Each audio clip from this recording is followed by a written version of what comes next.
네, 안녕하세요. 로열러더 투자전략가 로로셀입니다. 자, 2019년 4월 24일 수요일 퇴근길 시황 시작하도록 하겠습니다. 자, 오늘 전체적으로 미증시 같은 경우는 신고가 바로 턱 밑까지 갔어요. 미증시는 유가가 그렇게 올라가고 해도 미국에서 발표했으니까 본인들은 준비돼 있으니까 발표를 했겠죠. 이란 제재에 대해서. 한국 기업들은 실적이 실망이다 해서 이제 기관이 강하게 매도가 나왔는데 이 부분에 대해서 오늘 간단하게 한번 짚어보고 가겠습니다. 심각한 상황은 아니라고 생각합니다. 자, 먼저 미증시를 한번 보겠습니다. 자, 다우지수 같은 경우 잘 안 넘어가네요. 다우지수 같은 경우 26,656포인트까지 올라왔죠. 자, 보시면은 기존에 그 고점 부분까지 딱 올라왔잖아요. 여기서 이렇게 봉 하나, 봉 둘, 이번까지 봉 3개째죠. 그래서 만약에 이거를 돌파를 한다, 한 26,800 정도만 넘어가 준다라고 하면은, 26,800 넘어가 준다라고 하면 신고가죠. 그러면은 또 가겠죠. 얘네는 넘어가면은 자연스럽게 가는 그런 시장입니다. 정말 알고 계시면 되고, 미중 무역 전쟁 합의가 나온다라고 하면은 그 모멘텀으로 갈 수 있고, 그리고 그게 아직 한 달 정도 남지 않았느냐, 빨라야 5월 말이고 6월 초인데, 그러면은 노이즈 한번 만들어서 조금 쉬는 구간은 만들겠죠. 그리고 나서 가도 결론적으로 미증시는 신고가를 넘어갈 가능성이 높아 보이는 상황입니다. 26,100포인트만 이탈 안 하면 된다고 계속 말씀드렸죠. 지금은 이 구간을 건드리기보다는 위쪽으로 아예 레벨업된 상태입니다. 주가가. 미증시는 좋다. 나스닥도 마찬가지다. 어제도 강하게 1% 이상 상승해 주면서 여기도 미증시랑 다르게 얘는 과거에서 하나 봉우리 하나 만들고 밀려서 같은 봉우리가 아니고 고점을 아예 돌파해 버렸죠. 그럼 만약에 이번에도 돌파를 해버린다라고 하면 그냥 얘는 그냥 상승 추세인 거예요. 계속 추세를 계속 위쪽으로 고점을 높여가면서 이쁘게 만들고 있는 것이다. 요 정도로 보시면 됩니다. 고점을 높여가고, 요게 연말에 요게 좀 에러인데 요거는 이제 넘어가자고. 이건 특수한 상황이 있었으니까 두 가지, 화해 CFO하고 이제 역사상 최장 기간 셧다운이 있었으니까 밀렸다. 그러니까 요거는 한 차례 넘어가고 오히려 쉴 타이밍을 먼저 쉬었다라고 생각하면 되고, 가면 또 멋지게 갈 수 있겠죠. 나스닥 같은 경우는 꾸준하지 않을까 이런 생각을 해봅니다. 중요한 건 우리 증시인데 다들 이런 생각이 드실 거예요. 아니, 쟤넨 저렇게 잘 가는데 왜 우리만 이래? 미국은 저렇게 잘 가는데 왜 우리만 이러냐고, 이렇게 많이 말씀을 하세요. 자, 보세요.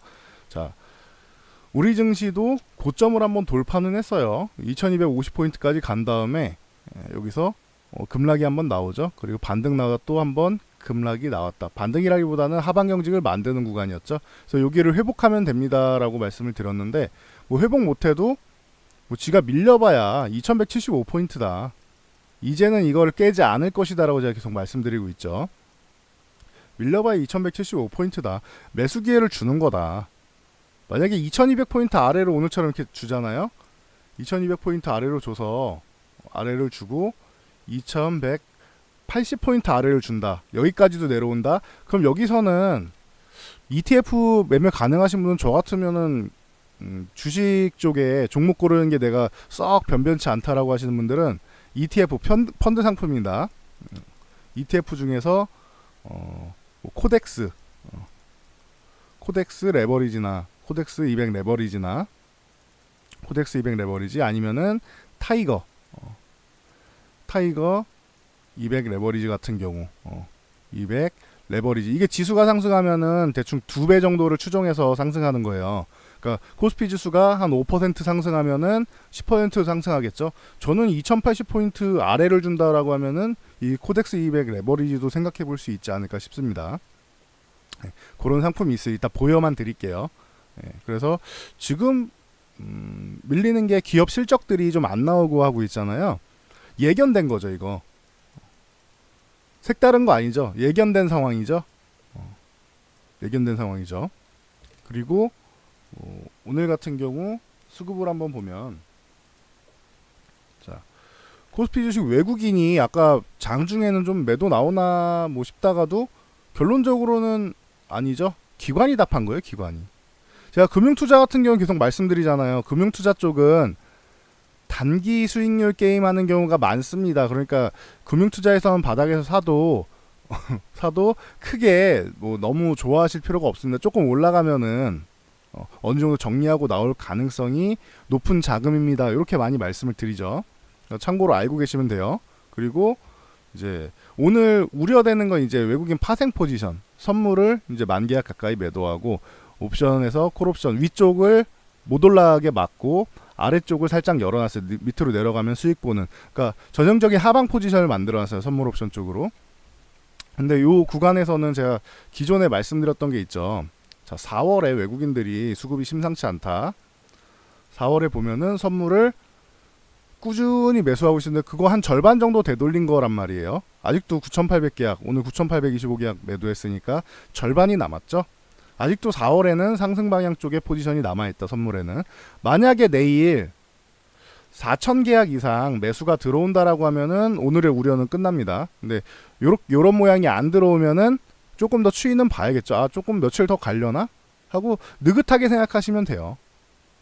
지금 구간은 좀 느긋하게 보시면 되는 구간이에요. 오늘도 몇몇 분들은 아, 이거 뭐 힘든 거 아니야? 어려운 거 아니야? 우리나라는 왜 이래? 이러시는 분들이 꽤 계시는데 아니에요. 신경 안 쓰셔도 돼요. 가게 되면 우리나라도 함께 갈 수 있고 오늘 환율 변동폭이 좀 커가지고 그게 조금 이제 지수에 부담을 줬는데 환율이 거의 10원 가까이 올랐죠. 지금 2,150원 되게 오랜만에 보는 원달러 환율이죠. 1,150원까지 올라서 뭐 9.1원이 올라버렸는데 이렇게 올라온 환율이 급등하면 우리나라는 원래 이렇게 좀 부담을 받아요. 환율 같은 경우는 이제 천천히 움직여야지 괜찮은데 급등하는 거는 누구도 원치는 않아요. 그러니까 이런 부분에서는 아이씨 얘네 뭔 일 있는 거 아니야? 하고 지레짐작으로 매도하는 경우도 많아요. 환율이 이렇게 널뛰기를 하면은 그래서 환율을 안정적으로 한번 봐야 된다. 이런 정도는 알고 계시면 될 것 같고요. 환율이 안정화되면은 지금 1,140원을 넘어가서 뭐 크게 올라가지 않아야 되는데 요게 1,150원까지 올라가고 하니까 좀 어렵지 않겠느냐. 기업 실적도 안 좋게 나오고 뭐 요런 의견들이 나오고 있어요. 그러니까 참고로 알고 계시고. 그리고 뭐 저 옵션 같은 경우도 콜옵션 같은 경우 제가 계속 매수가 많이 들어온다. 이 얘기를 말씀드렸죠. 만기일 이후로 볼게요. 매수가 많이 들어온다라고 말씀을 드렸었는데 만기일 만기일까지는 좋고 만기일 이후에 조금 좋지 않았다. 그리고 만기일 이전에는 상승 포지션이 많았어요. 그러고 나서 만기일 이후에 이제 좀 쉬어가나 봅니다라고 제가 말씀을 드렸죠. 보시면 만기일 이후에 조금 더 올라가다가 그 다음에 콜옵션 계속 매도가 나오면서 위쪽을 막고 있죠. 그러니까 수급이 기존에 조금 그 4월 초부터 해서 좋았던 수급이 좀 꺾이기 시작을 했다. 요 정도를 보시면 돼요. 그래서 수급이 좀 꺾여 있고 우리나라 시장은 좀 쉬어가겠구나. 풋옵션 같은 경우도 하방 쪽으로 좀 열어놨죠. 오늘 거의 다 만든 거긴 해요, 사실은. 그래서 뭐 살짝 열어놨는데 지가 기껏 내려가봐야 2,175포인트 여기 뭐 흔드는 정도. 진짜로 내려가서 2,130포인트까지 간다라고 하면 뭐 굉장한 기회가 될 수 있다고 봅니다, 저는. 근데 여기까지는 열어놓고 있진 않아요. 지금은 1차적으로는 여기 2,175포인트 정도까지 뭐 계속 여기가 지지 구간이다라고는 말씀드렸죠. 여기가 지지돼야지 우리나라도 빠르게 강해질 수 있는 구간이 나오는 거고 2,130포인트를 자주 두들기는 거는 좋지는 않다. 그러니까 여기까지는 안 내려가는 게 좋아요. 2,175를 흔들어서 뭐 이렇게 꼬리를 달 수는 있어요. 2,160이든 50이든 꼬리를 달 수는 있지만 꼬리 달고 올라와서 빠르게 회복해서 가든지 아니면은 이제 뭐 21선, 60일선 요 구간까지는 왔으니까 오늘도 뭐 그 저점에서는 매수세가 들어왔죠. 그러니까 뭐 여기서 하방 경직 이렇게 만들고 양봉이 나와서 이렇게 회복하는 모습을 나오면은 그러면은 뭐 크게 문제는 없다. 요건 조금 더 지켜보자고요. 얼마나 걸리느냐를 우리가 예측할 필요는 없는 것 같아요. 근데 뭐 크게 어려운 구간은 아니다. 이 정도로 보시면 돼요. 외국인들 4월에 매수 많이 했다라고 제가 분명 말씀드려서 2조 넘게 매수했다라고 말씀드렸고 주식은 매도한 게 하나도 없어요. 우리나라가 위험하면은 외국인들이 제일 먼저 주식을 팔고 떠나요. 주식 안 팔잖아요. 파생으로만 파생상품 선물 옵션으로만 단기적으로 이렇게 이제 조절하는 거지 주식은 하나도 안 팔았어 지금. 그렇죠? 오늘도 뭐 소폭 매수가 어제도 그러고 최근에도 뭐 1300억 이거는 매도한 것도 아니라고 했죠. 뭐 700억, 1500억 이런 거는 매수했다라고 제가 얘기 안 하잖아요. 그냥 조금 매수했는데 이거는 크게 의미 없습니다라고 하잖아요. 관망 구간에 1000억 전후되는 정도, 그러니까 2000억 아래? 2000억 아래 정도면은 2000억을 넘어가면 조금 의미가 있고 2000억을 좀 크게 못 미친다라고 하면은 이거는 크게 의미가 없어요. 얘네도 관망하고 좀 지켜보는구나 생각하시면 돼요. 오늘 지켜보는 구간이었어요. 대신 이제 리스크 관리는 해야 되니까 혹시나 뭐 뭔 일 있나 해서 얘네도 지수 한번 누르면서 선물로 누르면서 이제 그런 그 파생 쪽으로 포지션을 만든 거다. 요 정도로 알고 계시면 됩니다. 자, 코스닥 같은 경우 크게 안 밀렸죠, 얘는. 얘도 뭐 700 여기 요 구간까지 밀릴 수 있고 이 음봉 안에서 하단 정도를 두드리면 어차피 21선 구간이다. 여기 터치 나오고 반등이 나와서 요 윗부분을 돌파해 줘야 된다라고 계속 말씀드리고 있죠. 이 구간에서 보여드렸죠. 요런 식으로 이 음봉 안에서만 계속 움직이는 건 좋지 않고 하단을 자꾸 두드리는 건 좋지 않다. 대신 하단을 두드릴 때 이탈을 해서 음봉으로 쭉 밀리는 게 아니고 이렇게 아래 꼬리가 달리잖아요. 꼬리가 달리잖아요. 그럼 저점에서 매수가 들어오는 거란 말이에요. 요런 모양이 만들어지고 급등이 나와서 위쪽 상단을 돌파해 줘야 된다. 이때 잘해줬다고 했죠. 요 음봉은 그겁니다. 그 북한하고 미국하고 북미 정상회담 때 밥 안 먹고 헤어진 날 그날입니다. 그래서 요 때처럼 요 음봉 만든 것도 이렇게 회복을 해줘야 된다. 위쪽을 돌파해줘야 좋아진다. 뭐 편하게 생각하면은 뭐 그냥 770포인트 쪽을 올라가 줘야지 좋다. 뭐 요 정도로 말씀드렸죠. 거기 근처를 두드릴 때까지는 조금 기다려 보자. 뭐 요 정도고. 갤럭시 폴드 같은 경우는 뭐 어제도 영상 올려드렸으니까 한번 보세요. 보시면 될 것 같고 이게 다 기업 실적 얘기가 계속 나오잖아요. 근데 기업 실적이 안 좋은 게 우리나라 실적이 안 좋은 게 처음 공개됐나요 이게? 처음인가요? 공개된 게? 기업 실적이 안 좋습니다라고 나온 게? 아니죠. 삼성전자가 이례적으로 미리 잠정 실적이 우리는 실적이 어닝 쇼크다. 미리 발표했죠 이거. 잠정 쇼크 나오기 전에 잠정 발표율 나오기 전에 미리 선공개를 하면서 이례적으로 앞으로 이러이러하게 우리는 뭐 비메모리 쪽에 뭐 시장 어쩌고저쩌고 뭐 갤럭시 폴드 어쩌고저쩌고 계속 이런 브리핑을 하잖아요. 삼성전자가. 이례적인 일이잖아요 이거는. 알려져 있던 사실. 그러면 삼성전자가 저렇게 안 좋으면은 전기전자 분야는 전체적으로 어렵다는 뜻이에요. 이번 분기는. 그러면은 뭐 1분기, 2분기 정도는 좀 쉬어가는 구간이다. 실적이 쉬어가는 구간이 대신 3분기 정도부터 반등이 나오기 시작한다. 요런 개념으로 보시면 되잖아요.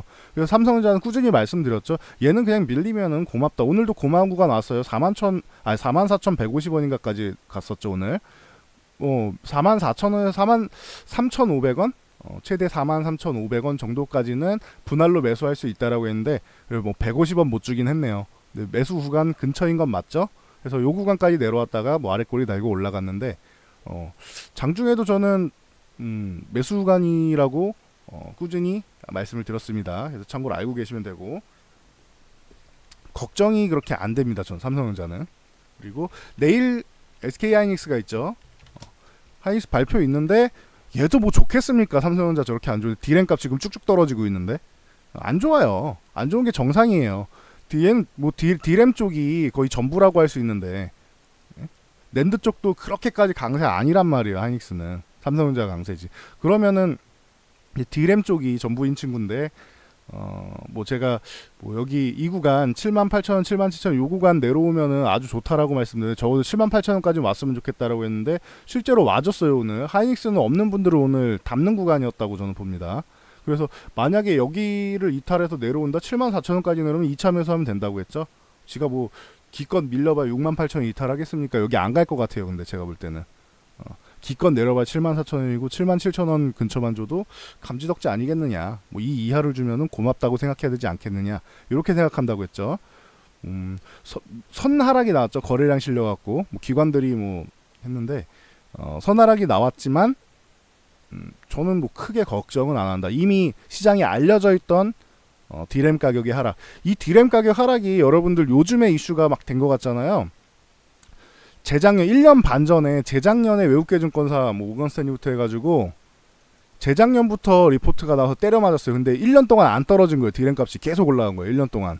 더 올라가서 작년 3분기까지 뭐 어닝 서프라이즈 계속 기록했었죠. 사상 최고 실적 하면서. 그러고 나서 작년 4분기부터 이제 꺾이기 시작한 거예요. 4분기부터.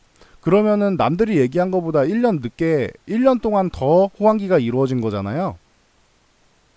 저 외국계 증권에서 말한 것보다 1년 동안 호황기가 더 이루어진 거잖아요. 그러면은 쉴만하지. 더 올라왔으니까. 어떻게 보면 슈팅 구간입니다라고 얘기할 수도 있는 거죠. 주식으로 치면은 좀 더 올라왔으니까 꺾이는 게 자연스러운 거예요. 자연스러운 거. 대신 1년 동안 돈을 더 벌었잖아요. 얘네는 유보금이 많이 남아 있을 거고 그러니까 뭐 용인에다 뭐 120조 단지 뭐 그 산업단지 조성한다고 하고 투자를 계속 하잖아요. 그래서 그러면은 이번 지금 뭐 1, 2분기 정도에 실적이 좀 안 나온다고 해도 이건 인정하고 가야 된다는 거죠. 기존부터 알고 있던 사실이니까. 1년 반 전부터 얘기 나오던 게 이제 반응이 나온 거잖아요.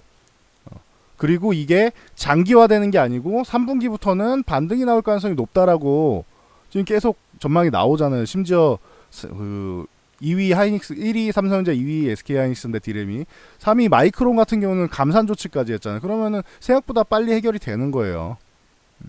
이게 디램이 가격이 떨어지는 이유는 말씀드렸죠. 디램 가격이 떨어지는 이유는 재고가 쌓여서다. 재고가 왜 쌓이느냐? 디램이 판매가 되려면은 컴퓨터 이제 CPU가 판매되면서 이제 같이 이제 컴퓨터에 세트로 들어가잖아요. 컴퓨터를 사게 되면 CPU, 메인보드, 뭐 램, 그 그래픽 카드 등등등 이렇게 들어가잖아요. 그 중에 주요 부품이니까. 근데 CPU가 공급 물량이 차질을 빚었어요. 인텔에서. 이제 공급이 어려워지는. 그러니까 디램에서 이거 팔아야 되는데 얘네 물량이 안 나와. 주요 처리 장치가. 그러니까 이제 디램이 재고가 쌓이기 시작한 거예요. 뭔 말인지 아시겠어요? 얘가 팔리면서 얘가 같이 곁다리로 팔리는 거란 말이에요. 주요 부품 1, 주요 부품 2 이런 식으로 팔리는 거란 말이야. 같이 팔려야 되는데 1번이 재고가 이게 물량이 떨어진 거야. 그러니까 2번을 팔 수가 없잖아요. 얘 같이 팔아야 되는데. 그래가지고 재고가 쌓인 거다. 그런데 이제 인텔하고 이제 AMD 인텔 아유 글씨 참 개발이네요. 양해해 주시고요. AMD 같은 경우 이제 CPU 차세대 CPU 또 나온다고 하죠. 그러면은 얘네가 나오면은 서버용 CPU들 나오면은 이제 램도 빠르게 재고가 소진이 된다. 그러니까 여러분들 이제 지금 집에 컴퓨터에 램을 업그레이드 하고 싶다 하시는 분들 있잖아요. 한 다음 달에서 다다음 달 사이 정도에 사시면 되지 않을까 싶어요. 좀 떨어졌을 때. 지금도 많이 떨어졌는데 조금 더 밀릴 수 있지 않을까 싶은데 그 정도까지 오면은 이제 슬슬 이제 눈치 봐가지고 좀 더 떨어지냐 마느냐 요걸 봐가지고 그쯤에 매서 사면 될 것 같아요. 램을 늘리고 싶은 분들 5월에서 6월 정도 6월 정도 사이일 것 같아요. 거기서 만약에 하락을 하다가 멈춘다 싶으면 하나 사세요. 그럼 되지 않을까 싶어요. 지금도 많이 내려왔고 조금 더 내려갈 수도 있지 않을까 생각이 돼요. 그러니까 참고로 알고 계시면 될 것 같습니다. 재고 금방 소진될 겁니다. 여기 CPU 나오면은 기다리고 있던 대기 매수자들이 많이 있어요. 참고로 알고 계시면 되고 걱정이 안 돼요. 삼성전자 하이닉스는. 자 그리고 여기에 최근에 뭐 LG 이노텍 같은 경우가 막 얘기가 나오고 있죠. 이제 뭐 애플이랑 뭐 문제도 있고 해가지고 애플이 좀 더 잘 팔렸어야 되는데 문제가 있어서 얘네가 실적이 좀 별로지 않냐라고 했는데 사실적으로 최근에 조금 밀린 거는 그동안 바닥에서 8만원에서부터 13만원까지 올라왔잖아요. 쉬어도 되지 않나요? 저만 그렇게 생각하나요? 자 8만원에서 11만원까지 올라왔다. 그래가지고 뭐 10만원 살짝 아래까지 10% 정도 조정을 받았어요.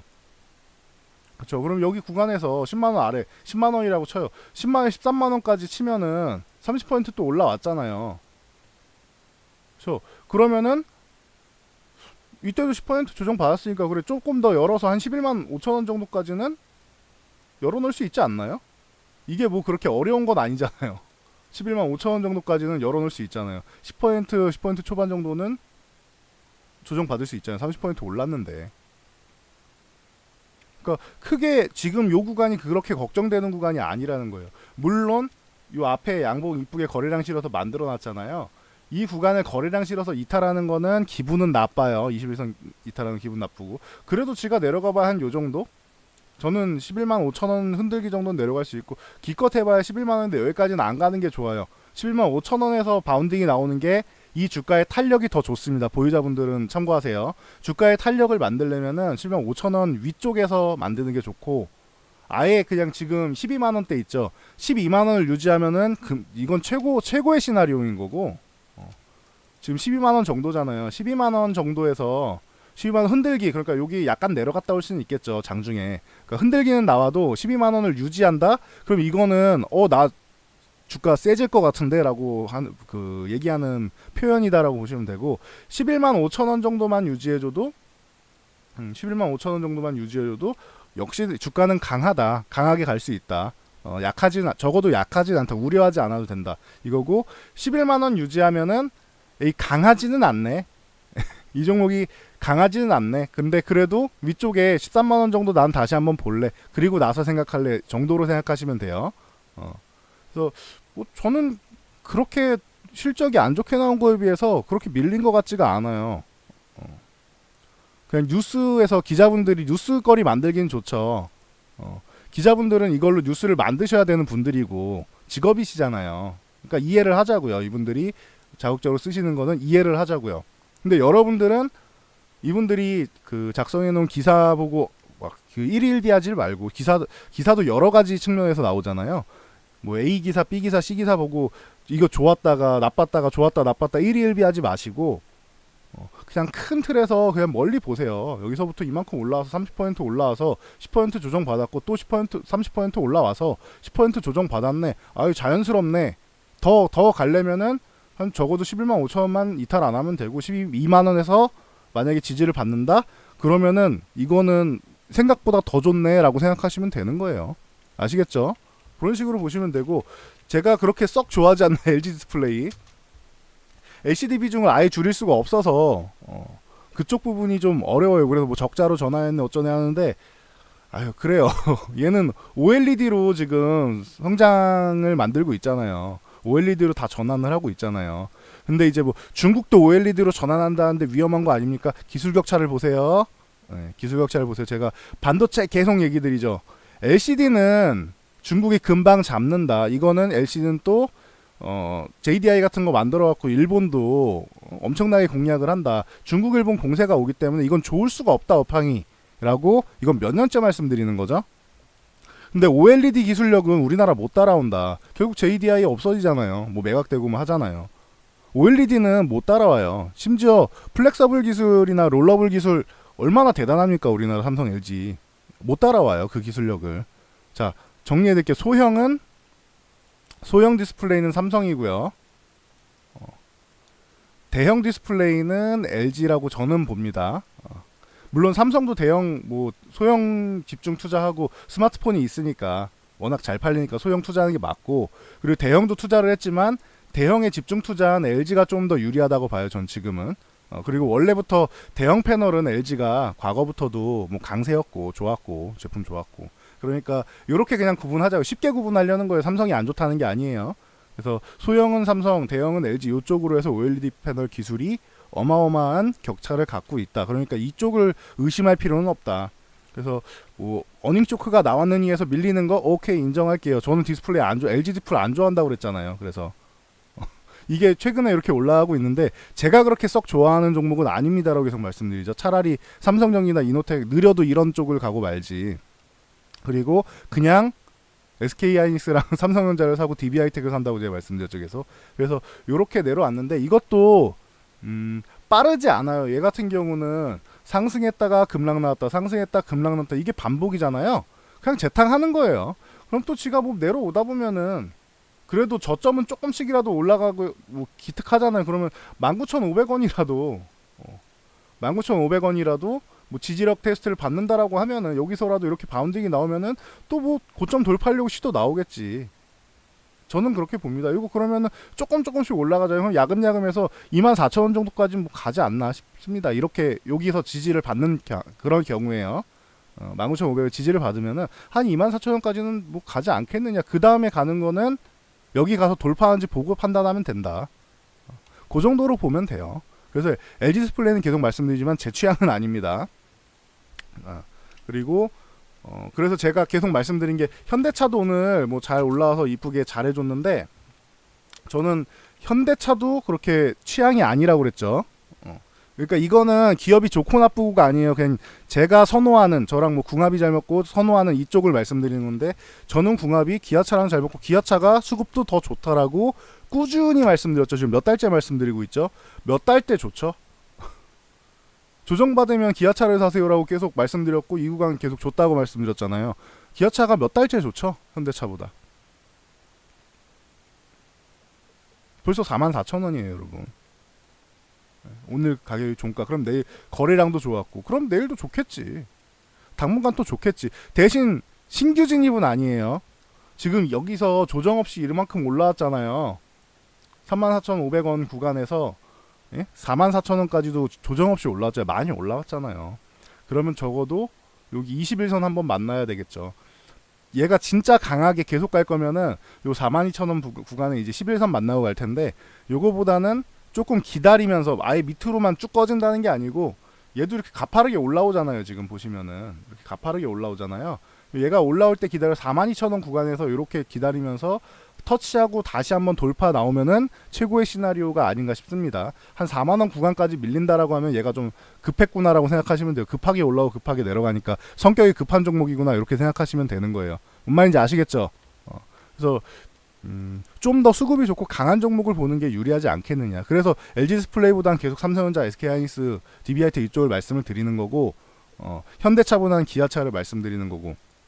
과거부터 이제 괜찮은 종목들은 지금 뭐 잘 가요. W게임즈 같은 경우도 뭐 제가 미트온이랑 같이 이게 좀 더 크고 좋다, 탄탄하다라고 말씀드렸는데, W게임즈도 지금 뭐 아예 날아가고 있잖아요. 지금 보시면은 신고가 뭐 얼마 안 남았잖아요 이제. 그죠? 오늘도 급등이 나오고 이런 식으로 보시면 돼요. 이런 종목들. 더존비존 이쪽 더존비존 같은 경우 우리나라 뭐 회계 프로그램 쪽으로 뭐 그 워낙 뭐 강세니까 이 종목 같은 경우는 이것도 아예 주봉상으로도 뚫어내고 고점 얼마 안 남았죠. 53,600원이면은 고점이 이제 62,000원 전후잖아요. 그러면은 고점이 얼마 안 남았잖아요. 요 구간까지 본다고 치면은. 그러면은 여기를 돌파하게 되면은 61,500원, 62,000 이 사이를 돌파하게 되면 요렇게 밴드를 걸어드릴게요. 요 구간을 돌파하게 된다면은 이 종목도 뭐 추가적인 시세가 뭐 나올 수 있겠죠. 신고가 종목은 매물이 없으니까. 그러니까 이런 식으로 좋은 종목들이 많단 말이에요. 그리고 내 종목이 지금 안 갈 수도 있어요. 저희 종목도 안 가는 거 많습니다. 최근에 뭐 밀려 내려온 것도 많고. 근데 시장이 이렇게 단기적으로 쉬어갈 때 내 종목 쉰다고 그렇게 뭐 고통스러워할 필요 없어요. 힘들어할 필요가 없어요. 여러분 주식 한 달 하고 말 거 아니죠. 1개월 하고 관둘 거 아니잖아요. 그 종목을 얼만큼 받느냐가 중요한 것 같아요. 저는 종목을 들어갈 때 기본적으로 3에서 6개월 정도를 보거든요. 그거보다 좀 일찍 올라가면은 빨리 올라오면 한번 정리하고 저항해서 정리하고 밀리면 재매수해서 올라갈 때 또 저항해서 매도하고 이런 식으로 많이 하는데, 만약에 그냥 가면 내게 아닌 거지. 이런 식으로 매매를 많이 하는데 요 올라가는 요 구간은 짧아요. 그러니까 이때까지는 저점에서 뭐 매수한다라고 하면은 혹은 반등시 조정 구간에서 매수한다라고 하면은 다시 올라갈 때까지 기다려야 돼. 이 기간이 기다리는 기간이 한 3개월 정도에서 6개월 정도는 저는 기다릴 수 있다고 봐요. 여러분들은 어떠신지 한번 보세요. 투자 습관이 내가 어떤지.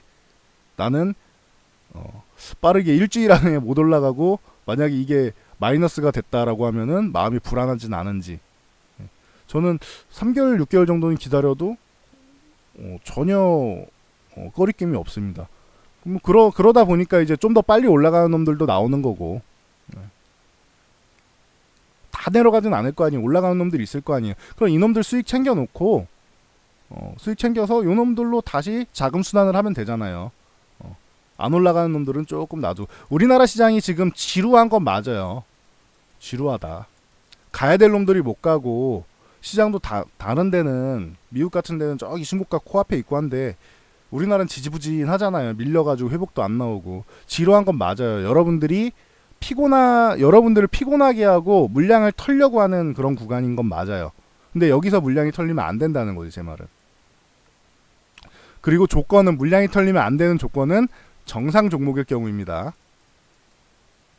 본인이 이상한 잡주, 시장이 안 맞는 종목들, 소외주나 잡주 들고 버티는 건 아니에요. 이분들은 안 가면은 다, 지금 차기 주도주로 예상되는 종목들이 안 가고 있잖아요. 지금 쉬고 있잖아요. 지금 개별주만 가고 있잖아요.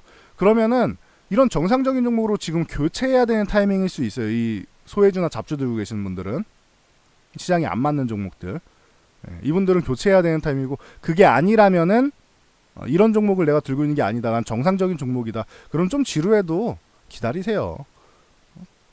좀 기다리시고 한 일주일, 2주일 정도, 아니면은 트럼프랑 이게 제일 정답은 이거예요. 여러분 지루해서 내가 못 견디겠다 하시는 분들은 좋은 종목 담아 놓으시고, 마이너스 뭐 몇 퍼센트, 10%를 가든 뭐 그 이상을 가던 신경 쓰지 말고, 트럼프랑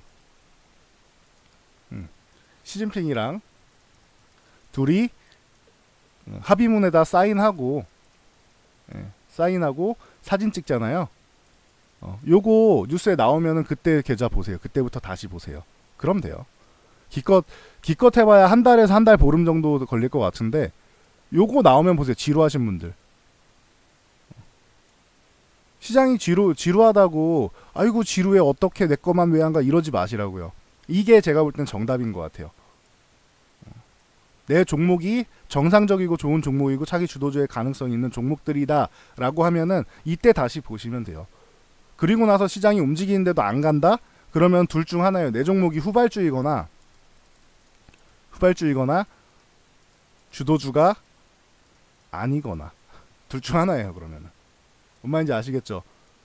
종목을 잘못 선택했거나, 종목이 먼저 가는 대장주가 있고, 기본적으로 시총상위주가 먼저 갈 거 아니에요. 제가 항상 말씀드리죠. 우리가 이사를 가면은 뭐 장롱이나 냉장고나, 요즘 장롱 잘 안 쓰긴 하는데 어쨌든 농이나 냉장고나 뭐 책상이나 이런 큰 가구를 먼저 배치를 하고, 그 다음에 짜잘한 거, 조그만한 걸 배치를 하잖아요. 그쵸? 요즘은 뭐 에어컨 같은 경우 좀 크고 하니까 그런 것들, TV 이런 것들 먼저 설치를 하고, 장이랑 이런 거 설치하고, 그 다음에 짜잘한 거 설치하잖아요. 그런 개념으로 주식도 똑같아요. 외국인들과 기관도 큰 종목들 먼저 사가지고 끌어올리고, 그 다음에 작은 종목들 공략을 한다고요. 그러니까 내 종목이 시총이 작다 그러면 후발주 가능성이 있는 거고, 그리고 만약에 정말 안 간다 싶으면 이거 소외주인데 잘못 산 거예요. 소외주고 주도주가 될 수 없는 종목인데 나 혼자 착각해서 잘못 산 거예요. 그러면은 이럴 수 있어요. 누구나 그럴 수 있어요. 저도 그럴 수 있습니다. 이럴 경우에는 빠르게 판단해서 종목을 교체할 건지 이거를 결정을 하시면 돼요. 종목 교체할 때는 추격 매수 아니라고 했어요. 이런 거 추격 매수하는 게 아니고, 후발주 개념 중에서 아직 안 간 종목들 후발주 개념에서 보시면 된다. 어차피 업황이랑 뭐 삼성전자에 납품하는 기업들은 이런 거는 다 정해져 있잖아요. 삼성전자 하이닉스에 납품하는 기업들, 애플에 납품하는 기업들 정해져 있잖아요. 그러니까 그렇게 보시면 된다. 아시겠죠? 지루하다고 지금 시장 왜 이렇게 지루해 하고 뭐 누구 욕하고 그러실 필요가 없어요. 아시겠죠? 제가 뭐 관심 가져볼 만한 종목들, 뭐 섹터들 이런 것들은 꾸준히 올려드리고 있고, 오늘도 뭐 영상 한 2개 뭐 또 준비해서 밤에 올려드릴 테니까 그거 보면서 공부하면서 마음을 잘 다스리세요. 주식시장은 마음을 다스리는 게 제일 중요해요. 아시겠죠? 마음을 잘 다스리는 게 제일 중요하다. 이렇게 말씀드리고 오늘은 물러가도록 하겠습니다. 이 영상이 도움이 되셨다면은 왼쪽에 있는 이 좋아요 버튼 눌러주시고, 우측 하단에 있는 이제 구독과 알람 설정하시면은 제가 월요일부터 목요일까지 고정으로 올려드리는 이태근길 시황 외에도 이제 이슈라던가 그리고 교육 쪽을 올려드려요. 그러니까 요런 자료들 보시고 참고해서 투자하시고, 마인드랑 이제 뭐 기술적인 분석이나 이런 거 배워가시면 될 것 같습니다. 그럼 저는 여기까지 하고 물러가도록 하겠습니다. 자, 오늘도 편안한 밤 되시고요. 걱정 마시고 뭐 조금 흔들림이 더 나온다 해도, 혹은 바로 반등이 나온다 해도 뭐 일일비하지 마시고, 그냥 아까 말씀드렸듯이 걱정되신다 하시는 분들, 지금 시장을 내가 보면서 괴롭다 하시는 분들은 그냥 계좌 닫아놓고, 좋은 종목으로 교체해서 계좌 닫아놓고 트럼프랑 시진핑이랑 악수하고 사진 찍으면은 그때 다시 주식시장을 보면 된다. 이렇게 말씀드리고 물러가도록 하겠습니다. 자, 오늘도 수고하셨습니다.